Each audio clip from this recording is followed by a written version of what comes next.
சமீபத்துல சங்கீதா அவங்க விவாகரத்தை வாபஸ் வாங்கினதும் நிறைய பேர் குடும்பத்தோட விஜய் அவரை சேர்ந்து வாழ போறாருன்னு நினைச்சாங்க. ஆனா சுதந்திர தின விழாவில அந்த கொடியேற்ற நிகழ்ச்சிக்கு கூட பாத்தீங்கன்னா த்ரிஷா அவங்க தான் வந்திருந்தாங்க. குடும்பத்துல யாருமே வரல.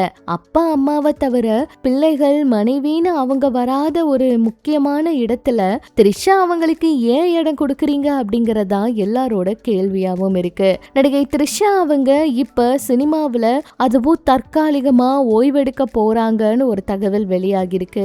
இதுக்கெல்லாம் காரணம் அவங்க அரசியலுக்கு வர்றதுதானா அப்படிங்கிற கேள்வியும் இருக்கு. ஒருவேளை விஜய் அவரோட வீட்டுல த்ரிஷா அவங்களுக்கு இந்த இடம் கொடுக்கறதுக்கு காரணம் அவங்க அரசியல்ல பெண்களுக்காக நிறைய விஷயங்கள் செய்யணும்னு இருக்காங்க, அரசியல்ல அவங்களுக்கு ஒரு முக்கியமான பொறுப்பு கொடுக்கறதுக்காகவா அப்படிங்கிற ஒரு சில கேள்விகள் ரசிகர்கள் மனசுலயும் இருக்கு. த்ரிஷா அவங்க அரசியலுக்கு வந்தா அவங்கள பத்தி தேவையில்லாத விஷயங்கள் பேசுறதெல்லாம் குறையறதுக்கும் வாய்ப்பு இருக்கு. ஏன்னா மக்களுக்காக செய்யறதுக்காகவே அவங்க அரசியலுக்கு வராங்க. அது மட்டும் இல்லாம சங்கீதா அவங்க அந்த விவாகரத்தை வாபஸ் வாங்க முக்கிய காரணமே சஞ்சய் அவர் தானாம். சஞ்சய் அவர் எல்லா இடங்கள்லயும் அப்பாவையும் குடும்பத்தையும் விட்டு கொடுக்காம அவ்வளவு தூரம் பொறுப்போட அவர் பேசின விஷயங்கள் தானாம். சின்ன வயசுல ஒரு சின்ன பையன் இந்த மாதிரி குடும்பத்தை பத்தி எங்கேயுமே அவரை பத்தி அத்தனை வதந்திகள் விட்டு கொடுக்காம பேசினதை பார்த்த சங்கீதா அவங்க நாமளும் இப்படி இருக்க கூடாது அப்படின்னு வாபஸ் வாங்கியிருக்காங்களாம். ஆனா சேர்ந்து வாழ்றதெல்லாம் இனி நடக்குமா அப்படிங்கறதெல்லாம் சந்தேகம் தான் அப்படிங்கிற தகவல் வெளியாகிருக்கு. சங்கீதா அவங்க அதை வாபஸ் வாங்கினதுமே குடும்பத்தோடு சேர்ந்து சுதந்திர தின விழாவில கலந்துப்பாங்கன்னு எல்லாரும் நினைச்சாங்க.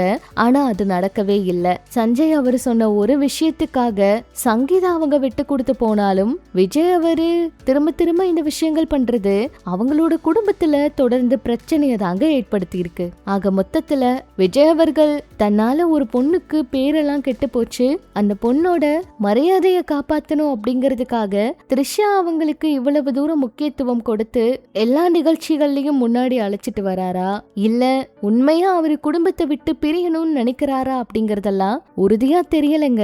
இதுக்கு அதிகாரப்பூர்வமா அவங்களோட தரப்புல இருந்து ஏதாவது பதில் வந்தாதாங்க தெரியும். த்ரிஷா அவங்க அரசியலுக்கு வர போறாங்களா, அடுத்து சஞ்சய் அவருடைய படத்தோட இசை வெளியீட்டு விழாவில் நிச்சயமா அவங்களோட குடும்பம் கலந்துக்க போறாங்களாங்கிறதெல்லாம் பொறுத்திருந்து பார்க்கலாம். இதெல்லாம் பற்றி உங்களோட கருத்துக்களை சொல்லுங்க. இனிமே இது போல சினிமா அரசியல் தகவலை தெரிஞ்சுக்க நம்ம சேனல் கூட இணைஞ்சிருங்க.